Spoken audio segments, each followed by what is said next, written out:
Well, say what you were gonna say, and then maybe we should, like, not talk for a minute. I'm probably gonna fall in love with you. Hi, my name's Emma and I hope you're having a fantastic day. Today I wanted to talk about anime, and what I really just wanted to make a video for my channel because I don't want it to die, but also I watched some anime for July. Like, this will be like monthly July anime reviews or whatever. But I really didn't watch that much. I watched like 3 animes. I really enjoyed them. I did watch like some other animes, but like I didn't like some of them, so I didn't follow it all the way through. I wanted to talk about these animes, and one of them actually ended up becoming one of my favorite animes, which I will talk about, and it's why I'm wearing this wig for this video. Also, sorry for the background. Currently turning this room into like an office closet area. It'll be where I can make YouTube videos, where my boyfriend can make YouTube videos. Plus it's gonna hold all of our clothes and my makeup and everything, so that'll be pretty cool. But I have my computer here with me. For the first anime that I watched it at the beginning of July. I didn't know it was based on the game. I just read the description. I thought it sounded really cool and interesting, kind of like sci-fi, I guess. I thought it sounded cool. It sounded kind of like sci-fi-ish, so I clicked on it hoping that it would be like some cool like love drama with sci-fi. I was looking for something not too long but also kind of interesting, something drama-ish, you know. I really love like romance animes. It's like my guilty pleasure. But I stumbled upon one called Amnesia, and I have this description up here. I'm gonna read it for you. After fainting at work, a young lady awakens in the back room of the cafe she works at with no memory of her life or those around her. 2 of her friends, whom she soon learns are named Shin and Tomak, are called to help her get home safely. Once she is alone, she meets a spectral boy named Orion. After fainting at work, a young lady awakens in the back room of the cafe she works at with no memory of her life or those around her. 2 of her friends, whom she soon learns are named Shin and Toma, are called to help her get home safely. Once she is alone, she meets a spectral boy named Orion that only she can see and hear. He explains that she lost her memories because of his chance visit to her world, so he vows to help her remember who she is. However, regaining her departed memories without worrying those around her may be more difficult than she realizes. In addition to the gloomy Shin and the protective Toma, she must be wary of arousing the suspicions of the captivating Iki, the quick-witted Kent, and a mysterious man who lurks in the distance. As her amnesia entangles her in the lives of each of these men, her fragmented memories return piece by piece, and the mysteries of her circumstances slowly come to light. I just read that on my anime list. I watched this thinking that it was going to be a little sci-fi-ish. It was kind of a confusing mess most of the time, and the main character kind of is really boring and bland and kind of a hoe. The boys are interesting, and the whole plot is just kind of like random. But I think a lot of animes that are based on otome games are kind of just like chaotic, kind of. So yeah, I went into it, watched it, I didn't know what the hell was going on, what was happening with this girl, but I did enjoy it for as short as it was. I mean, I can't complain, it was like pretty short. There's 12 episodes, so can't complain about that. I watched it in all like one day. This girl, she wakes up, she has no memories, you don't know really why she doesn't have her memories except some spirit like has come into her body and that like for some reason messed up her memories, so she has to like figure out which memories are real. So she like goes to like each world, she visits like a bunch of different worlds, trying to figure out which memories are real, which guy is her boyfriend. A bunch of stuff ensues in each like episode of what world she goes to. I gotta say, Toma's was the weirdest, and that's a big reason why I didn't like it as much as I would have, because his episodes made me super uncomfortable, his whole character. I don't want to spoil it or anything, but it was weird and like made me really uncomfortable to watch. And the main character like is so passive, and she did nothing really to help herself, and she put herself into these situations kind of and never fights back against any of it. She's like, guess I'll die then, like that meme. That's what she basically is. Yeah, I gave it a 6 on my anime list. It was just like fine. It was entertaining for that one day I binged it. Would I recommend it? No. I mean, unless you're really bored, you can binge it in one day. You like to be confused and sometimes uncomfortable, and just, yeah, I mean, go ahead then, but overall I wouldn't say like go watch this, like you need to watch this. You don't at all. But it was okay, you know. 6 out of 10. The second anime, which is probably on like my top 5 favorite animes, is Bungo Stray Dogs. And I heard a lot of good things about this anime, and I don't know why I waited so long to watch it until now, but like it was so good. I'll probably watch it again, honestly. Like, I can't explain how good it was. I was so intrigued the entire time I was watching it. It was so interesting, and I love the fact that the characters are based, like, not based off of, but like named after in real life authors, and their powers are based off of the author's novels, which was really interesting. But I really loved all of the characters and the development and their backstories and their personalities. They're so like kooky and weird and like awesome and strange, and it's so cool to see them all together and how they work. At the end of the show, I came off like shipping so many different characters together, like, and just enjoying the friendship that they all had and how they all worked at the investigative agency thing. Honestly, it was so enjoyable. I definitely recommend this, but let me read the description for you from my anime list. For weeks, Asushi Nakajima's orphanage has been plagued with a mystical tiger that only he seems to be aware of. Suspected to be behind the strange incidents, the 18-year-old boy is suddenly kicked out of the orphanage and left hungry, homeless, and wandering through the city. While starving on a riverbank, Asushi saves a rather eccentric man named Osamu Dazai from drowning. Whimsical suicide enthusiast and supernatural detective Dazai has been investigating the same tiger that has been terrorizing the boy.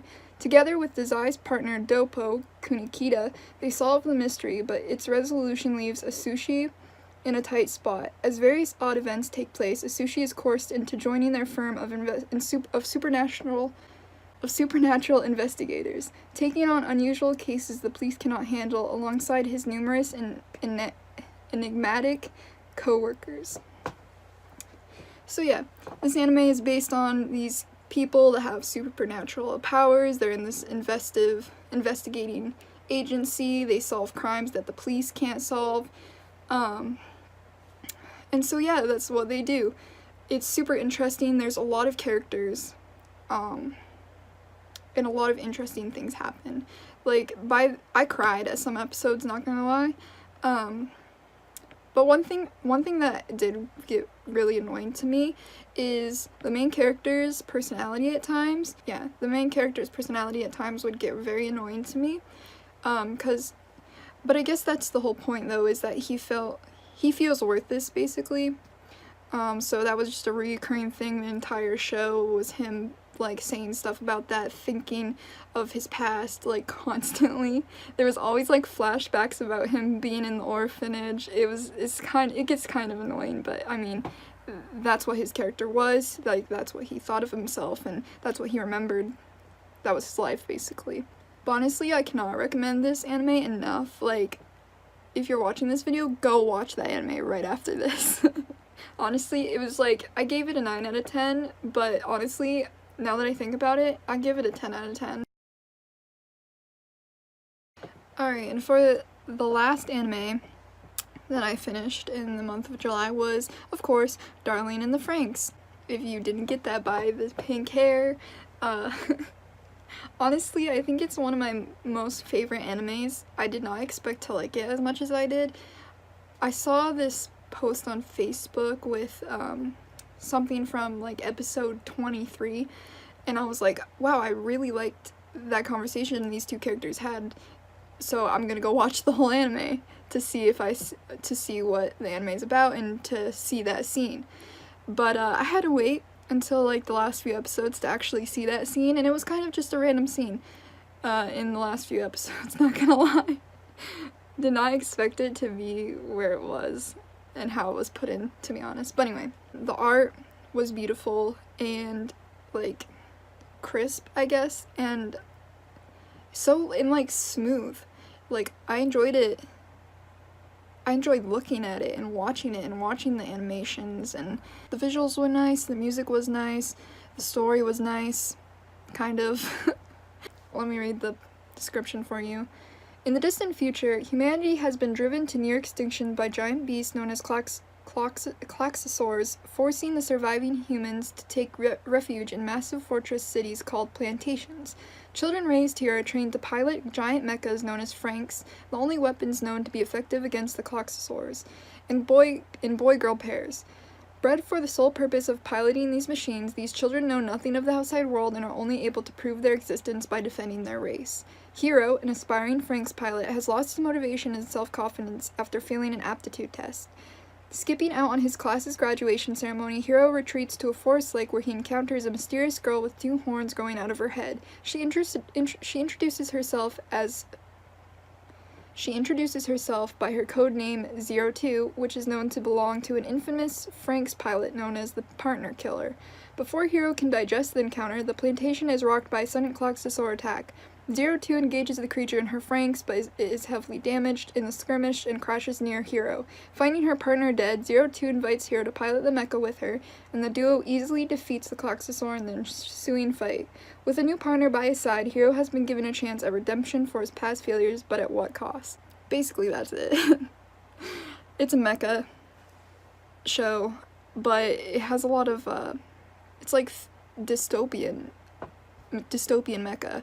I don't want to spoil it, but it was so interesting watching the kids know nothing of anything but how to pilot mechas and about protecting the adults, as they're called in the show, and that they're not allowed to, that's basically their whole lives, is piloting the Franks.